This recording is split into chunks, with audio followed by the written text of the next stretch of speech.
సమాచార పౌర సంబంధాల శాఖ తెలంగాణ సాంస్కృతిక సారథి కల్చరల్ టీం వారి ఆధ్వర్యంలో ఈరోజు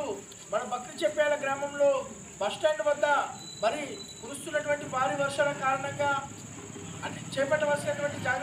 జాగ్రత్త చర్యలపైన ఆట పాట మాట చుట్టుపక్కల